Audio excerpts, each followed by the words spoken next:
जय हिंद बच्चों। जय हिंद बच्चों। कैसे हो? नवंबर का महीना पूरा होने वाला है। अब दिसंबर शुरू होने वाला है। ठीक है बच्चों। तो अब अपन के जेई मेंस के एग्जाम तो नज़दीक आते जा रहे हैं धीरे धीरे।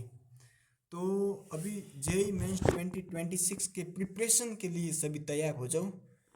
तो बच्चों, हमने अपन के इस एक बैच के अंदर एक ऐसा शेड्यूल बनाया है कि 30 दिसंबर तक अपन को ये कोर्स पूरा पूरा प्रिपरेशन से तैयार करना है। तो बच्चों, आज मैं आपको करंट इलेक्ट्रिसिटी से शुरू करवाता हूँ। देखते हैं ये आज कितना होता है। कल और परसों लगातार कंटिन्यू करेंगे। तुम्हें हम 30 दिसंबर तक फिर करेंगे पूरा पूरी पूरी केमिस्ट्री पढ़ाएंगे, फिजिक्स पढ़ाएंगे। तो ठीक है बच्चों, अपन शुरू करते हैं विद्युत धारा यानी करंट इलेक्ट्रोसिटी। तो बच्चों, करंट इलेक्ट्रोसिटी क्या होती है तो वो तो अभी अपन इतना तो डिस्कस नहीं करेंगे, पर अपन इस प्रिपरेशन के लिए जल्दी ही एक वन शॉट करेंगे एक अच्छे से, ताकि तुमसे सारे क्वेश्चन हो जाएंगे और जो भी थोड़ी की ज़रूरत है वो मैं आपको अभी समझा दूंगा। तो बच्चों, अपन शुरू करते हैं कि करंट इलेक्ट्रोसिटी क्या होती है। तो अपन सबसे पहले इसके विश्रांति काल क्या होता है, बस यहीं से शुरू हो जाएगी। मतलब चैप्टर अब स्टार्ट है, सब ध्यान से देखना शुरू कर दो बच्चों। ठीक है। तो देखो, इसके अंदर बच्चों एक चालक है, कंडक्टर है। ये कंडक्टर है। इसके अंदर मैंने कंडक्टर है, ये चालक है। ये हिंदी मीडियम वालों, ये एक चालक है। इसके अंदर भाई जो कंडक्टर होगा, जो भी पदार्थ होगा, उसके इलेक्ट्रॉन तो होंगे। इलेक्ट्रॉन है। इसको अपन ने ऊपर से टेम्परेचर दिया, ताप ताप दिया। जब अपन इसके अंदर ताप देंगे तब इलेक्ट्रॉन इसके अंदर इस प्रकार से रैंडम गति करेंगे। जब इलेक्ट्रॉन ये रैंडम गति करेंगे तो इनके अंदर जो इलेक्ट्रॉन गति करेंगे तो इनके बीच में जो समय लगेगा ना, इलेक्ट्रॉन गति करेंगे। इलेक्ट्रॉन जिस पर ये इलेक्ट्रॉन यहाँ है, ये इलेक्ट्रॉन यहाँ है। जब इलेक्ट्रॉन ये रैंडम गति करेंगे तो इनके मध्य क्या होगी? टकराएं होगी। क्या होगी? कोलिजन होगी। इनके मध्य कोलिजन होगी बच्चों, टकराएं होगी। तो इन टकरों, जो इलेक्ट्रॉन ये एक दूसरे से टकराते हैं, इन टकरों के बीच में जो समय लगता है उसे अपन कहते हैं विश्रांति काल।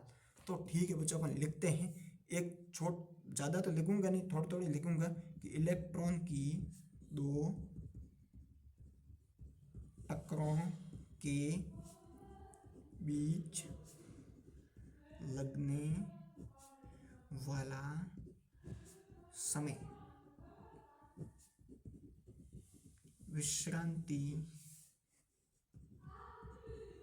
काल कहलाता है। बस, विश्रांति काल कहलाता, जिसे अपन टॉर्क से लिखते हैं। ये टॉर्क मतलब इसको अपन टॉर्क से डिनोट करते हैं। ठीक है बच्चों। तो अब अपन फटाफट स्पीड पकड़ते हैं। जो ये जो टकरें होती है ना, ये कंडक्टर है।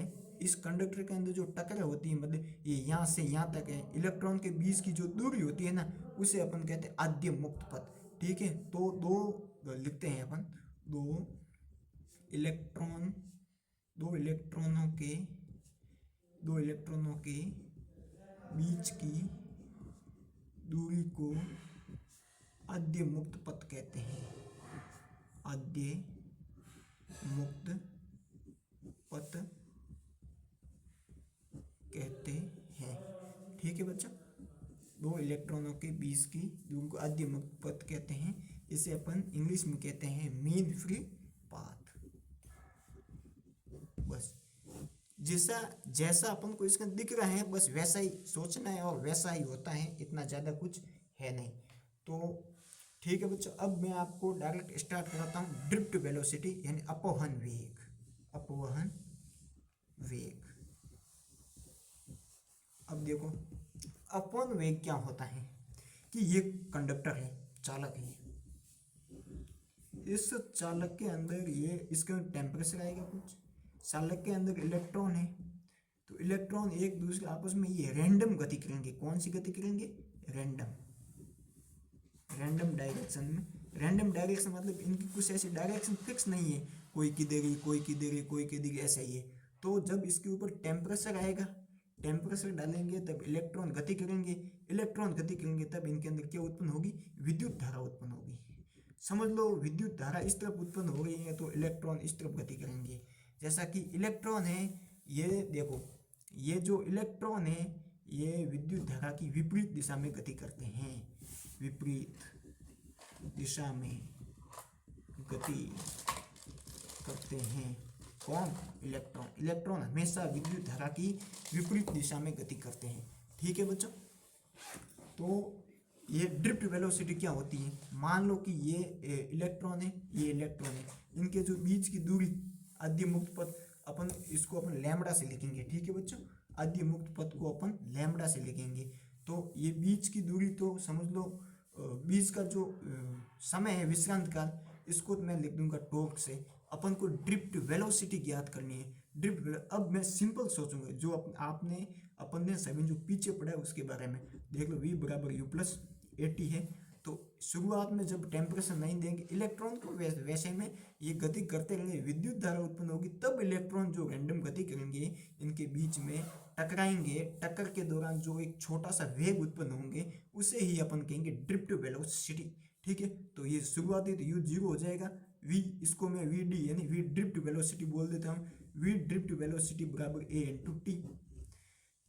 ठीक है बच्चों, अब आप जानते हो अपन को इसके लिए एक्सेलरेशन चाहिए, टाइम अपन के पास ये पड़ा है जो कि विश्रांति काल, इलेक्ट्रॉनों के बीच में जो टक्कर हुई है इसका टाइम अपन के पास पड़ा है ना। मैंने आपको ये शुरू से ही तो बताया ही है बच्चों, शुरू से बताया है ये टाइम क्या होता है, इस टाइम को अपन क्या कहते हैं, विश्रांति काल। ठीक है, तो अपन आप जानते हो F बराबर एम ए जानते हो, F बराबर एम ए, और F बराबर Q इंटू ई भी आप जानते हो।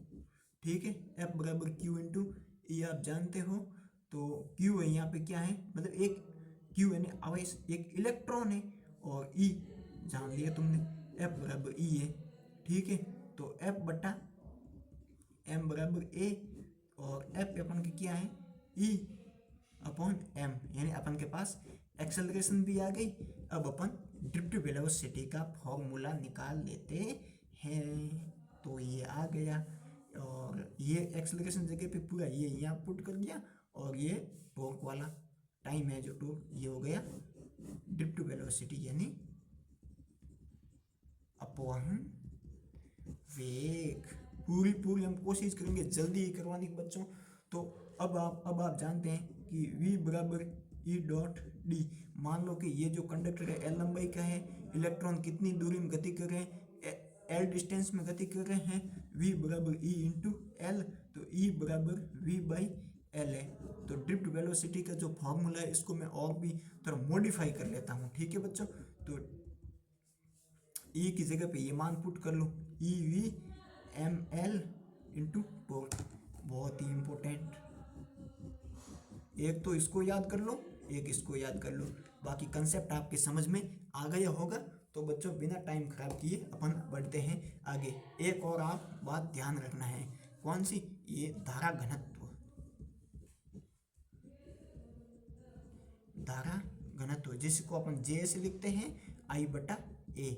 ठीक है बच्चों, धारा घनत्व J I बटा A, और ये भी आप अच्छे से याद रख लेना बस। ठीक है, तो चलते हैं अपन आगे बच्चों। नेक्स्ट में जो होती है मोबिलिटी, इसका इतना ज़्यादा कुछ यूज तो है नहीं बच्चों, इसका इतना आपके ज़्यादा कुछ यूज है नहीं। तो अब आप मोबिलिटी के बारे में थोड़ा जान लो।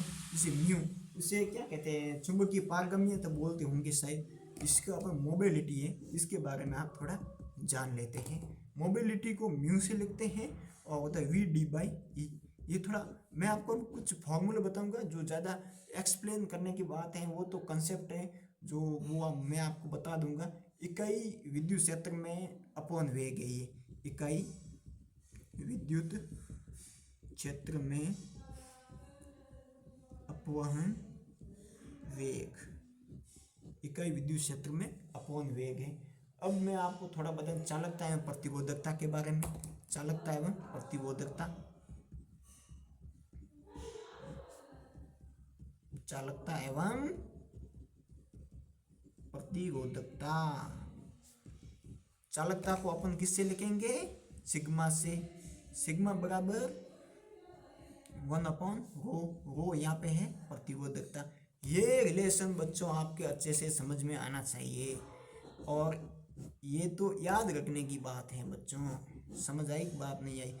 अब देखो सिग्मा बराबर NE² टॉर्क बाई एम, आपने अच्छे से फील करना है तो आप मेरे पिछली वीडियो में जाके देख सकते हो। लेकिन अब मैं आपको एक एक केवल फॉर्मूला बताऊंगा, और ज़्यादा कुछ है नहीं। 1/सिग्मा है तो इसका आप केवल उल्टा कर लो। ये क्या है, सिग्मा की वैल्यू आपके पास है तो लिख लो सिग्मा बराबर, लिख लो NE² बाई टॉर्क बट्टा एम, सिग्मा बराबर NE² टॉर्क। बस ये आपका हो गया क्या, चालकता। चालकता जिसको अपन इंग्लिश में कहते हैं कंडक्टिविटी, और इसको अपन कहते हैं रेजिस्टिविटी। रेजिस्टिविटी समझ में आया ना बच्चों। बस ये आपको मैंने इतनी तक बता दिया। और एक बात देख लो, ये इसमें जो ये एक कंडक्टर के अंदर, थोड़ा रुक जाओ मैं पेज को घुमा देता हूँ, रुक जाओ। ये आपको मैं बता देता हूँ कि ये कंडक्टर होता है ना, कंडक्टर के अंदर जब ये जिस प्रकार से देखो अंदर, इसके अंदर जब आवेश चलेंगे, विद्युत धारा जब चलेगी तो यहाँ पे आई है ना विद्युत धारा, किसी कंडक्टर के अंदर जब विद्युत क्षेत्र के अंदर जो विद्युत धारा यानी करंट चलेगा वो सभी जगह सेम रहेगा। चालक के अंदर सभी जगह करंट, सभी जगह CU करंट सेम रहता है किसी भी क्रॉस सेक्शन पर। ठीक है बच्चों, आगे बढ़ते हैं जल्दी ही। अपन एक आपके लिए मैं क्वेश्चन लेके आता हूँ, तो बच्चों क्वेश्चन लेके आता हूँ। क्वेश्चन से पहले मैं आपको एक और बता दूँ, I बराबर dQ/dt ये बता देता हूँ।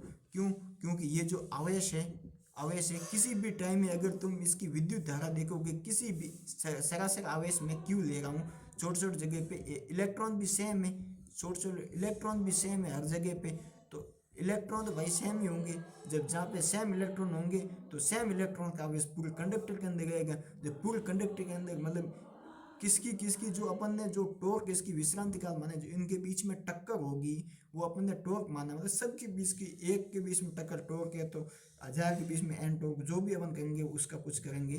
तो I बराबर dQ/dt, इसके अंदर विद्युत धारा भी पूरे कंडक्टर के अंदर सेम रहेगी। तो इसका एक अपन क्वेश्चन देख लेते हैं जल्दी फटाफट बिना कुछ टाइम। तो बच्चों आपके पास ये देखो क्वेश्चन है कि ये एक आपके पास चालक है, ठीक है, इसके अंदर धारा I प्रवाहित की है अपन ने, तो देखना है कि इनमें से कौन सा सही है, 1 मोर देन भी करेक्ट हो सकते हैं। तो देखिए कि ये 1 और 2 है, तो इस पे देखते हैं। पहले सबसे पहले अपन चेक करते हैं कि कंडक्टर के अंदर I1 और I2 सेम होगी गलत होगी। तो पहला तो अपन को देखते ही पता चल रहा है कि ये तो गलत है, क्योंकि अपन ने देखा था कंडक्टर में I हमेशा क्या रहता है, सेम रहता है, मतलब पहला तो कट गया। ठीक है, तो दूसरा देखते हैं जल्दी। मैंने आपको एक छोटा सा मतलब ये देखो फॉर्मूला याद रखने की बात है। ठीक है, I तो सारे के अंदर कांस्टेंट है, I सारे के अंदर कांस्टेंट है, तो J व्युत्क्रमानुपाती होगा। जब J व्युत्क्रमानुपाती A होगा यानी A1 तो ज़्यादा होगा A2 से, जो भी जिस प्रकार से J अपन के यहाँ का तो जस्ट क्षेत्रफल बड़ा ही होगा ना, इसकी रेडियस बड़ी होगी, यहाँ पे क्षेत्रफल इसकी रेडियस कम होगी। जहाँ पे अपन के ये A बड़ा होगा तो ये अपन के जैसे J1 तो यहाँ पे छोटा हो जाएगा और J2 यहाँ पे बड़ा हो जाएगा। ठीक है, तो ये अपन का ऑप्शन राइट है। देखते हैं अगले भी क्या सही हो सकते हैं नहीं हो सकते, फटाफट देख दे। I बराबर NE/A/VD, ये मैं आपको फॉर्मूला थोड़ा आगे ड्राइव करवाऊंगा। ठीक है, तो VD बराबर I/A लिख लेता हूँ। VD व्युत्क्रमानुपाती A होगा क्योंकि I यहाँ पे क्या है, कांस्टेंट है। ठीक है, तो यहाँ पे देखो VD1 बड़ा हो गया VD2 से, तो अपन का ये भी गलत है। तो तो अब मैं आपको बता देता हूँ इस E1 और E2 के बारे में थोड़ा। तो जे ई बराबर सिग्मा इंटू ई, ये है चालकता और ये हो गई इलेक्ट्रिक फील्ड। तो देखो ये जे के समानुपाती होती है, जे के समानुपाती होती हैं। तो देखो ये अपन के J1 से J2 बड़ा होना चाहिए, लेकिन E1 से E2 बड़ा है, ये होना चाहिए, लेकिन दिया यहाँ पे है। तो करेक्ट आंसर अपन के यहाँ पे क्या हो जाएगा, बी हो जाएगा। ठीक है बच्चों, समझ में आया कि नहीं आया? अगर नहीं आया है तो कमेंट में लिख के आप दे देना, मैं आपके कमेंट देख के सारे के सारे वापस जवाब दे दूंगा। ठीक है बच्चों, अब मैं आपको पढ़ाऊंगा ओहम्स लॉ।